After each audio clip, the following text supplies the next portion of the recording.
ನಿಮ್ಮ ಮುಂದಿನ ಪಯಣ ಎಲ್ಲಿಗೆ?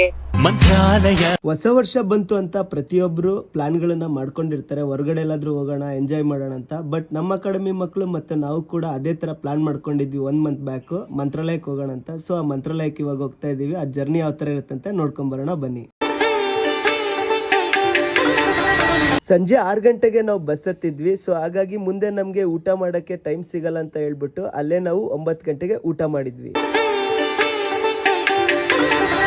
ಬಸ್ ನಮ್ಗೆ ಡೈರೆಕ್ಟ್ ಆಗಿ ಮಂತ್ರಾಲಯಕ್ಕೆ ಸಿಕ್ಕಿರ್ಲಿಲ್ಲ. ಸೊ ಅದಕ್ಕೆ ನಾವು ನಮ್ಮ ಹರಿಹರ ತಾಲೂಕಿನಿಂದ ರಾಯಚೂರಿಗೆ ಹೋದ್ವಿ. ಅಲ್ಲಿದ್ದ ಮತ್ತೆ ಆಟೋ ಮಾಡ್ಕೊಂಡು ಡೈರೆಕ್ಟ್ ಆಗಿ ಮಂತ್ರಾಲಯಕ್ಕೆ ಹೋದ್ವಿ. ಮಂತ್ರಾಲಯಕ್ಕೆ ನಾವು ಅಲ್ಲಿಗೆ ಹೋಗಿ ರೀಚ್ ಆಗೋತ್ತಿಗೆ ಆಲ್ರೆಡಿ ಟೈಮು 3 ಗಂಟೆ ಆಗಿತ್ತು.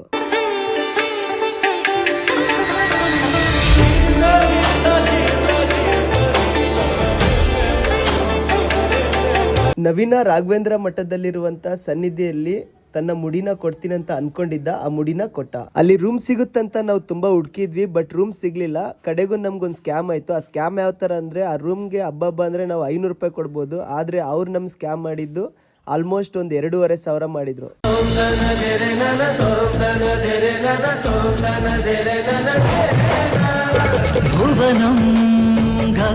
ರೂಮ್ ಸಿಕ್ತು. ಸಿಕ್ಕ ತಕ್ಷಣ ಫ್ರೆಶ್ ಅಪ್ ಆಗ್ಬಿಟ್ಟು ಜೊತೆಗೆ ನಮ್ಮ ಮಕ್ಕಳನ್ನ ಕರ್ಕೊಂಡು ಲೈನ್ ನಿಂತ್ಕೊಳ್ಳೋಕ್ ಹೋದ್ವಿ. ಲೈನ್ ಅಲ್ಲಿ ನೋಡ್ತೀವಿ ಜನ ಸಾಗರ. ಲೈನ್ ಅಲ್ಲಿ ನಿಂತ್ಕೊಂಡು ಎಲ್ಲ ಜೊತೆಗೆ ಹೋಗ್ತಾ ಇದ್ವಿ. ಹಾಗೆ ನಮ್ ನವೀನ ಕಾಮಿಡಿ ಮಾಡ್ತಾ ಇದ್ದ.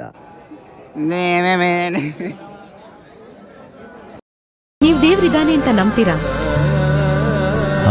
ಮಕ್ಕಳು ನೋಡಿದಾಗ, ಪ್ರಕೃತಿ ನೋಡಿದಾಗ ದೇವ್ರಿದೆ ಅಂತ ಅನ್ಸುತ್ತೆ.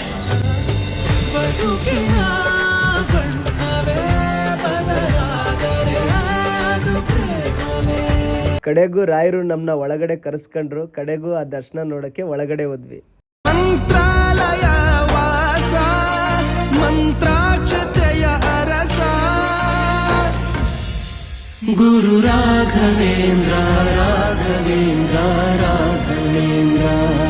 ದರ್ಶನ ಎಲ್ಲ ಮುಗೀತು. ಅದನ್ನ ಮುಗಿಸ್ಕೊಂಡು ಪ್ರಸಾದ ಕೊಡ್ತಾ ಇದ್ರು. ಹಾಗೆ ನಾವು ಪ್ರಸಾದ ತಿನ್ನೋಕೆ ಅಲ್ಲಿಗೆ ಹೋದ್ವಿ. ಕ್ಯಾಲೆಂಡರ್ ನ ಹೊಸ ವರ್ಷ 2026 ಗುರುವಾರನೇ ಆಗಿತ್ತು. ಸೊ ಹಾಗಾಗಿ ರಾಘವೇಂದ್ರ ಮಠದಲ್ಲಿ ತುಂಬಾ ರಶ್ ಇತ್ತು. ಮಂತ್ರಾಲಯಕ್ಕೆ ನಾನು ಫಸ್ಟ್ ಟೈಮ್ ಹೋಗ್ತಾ ಇದ್ದೆ. ಅಲ್ಲಿ ನೋಡ್ಬಿಟ್ಟು ನನ್ಗೆ ತುಂಬಾ ಖುಷಿ ಆಯ್ತು.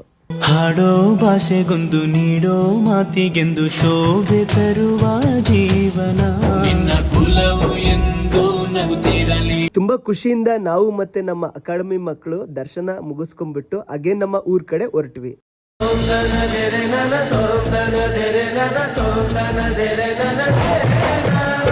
ಭುವನಂ ಗಗನಂ ಸಕಲಂ ಶರಣ. ನೀವು ಯಾವಾಗ್ಲಾದ್ರೂ ಮಂತ್ರಾಲಯಕ್ಕೆ ಹೋಗಿದ್ರಿ ಅಂದ್ರೆ ಮಂತ್ರಾಲಯ ಅಂತ ಕಮೆಂಟ್ ಮಾಡಿ. ಧನ್ಯವಾದಗಳು.